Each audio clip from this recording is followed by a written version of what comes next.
Gente, ó, fizemos uma armadilha aqui, uma arapuca, e Estela ganhou um galo. Sivanei disse que se Estela conseguisse agarrar o galo, era dela. Não, a marca não, como é a raça. A raça do galo. Já deu luta. Agora não tem jeito, ele tá preso dentro da gaiola. Aí na hora que a gente for pegar ele aqui, ó, não pode soltar. Vai ficar aí, meu Pedro, até na hora que nosso...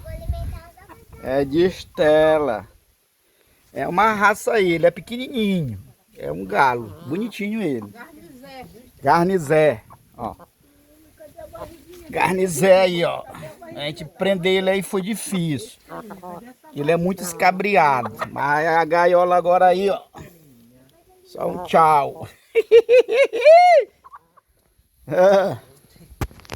Só um tchau.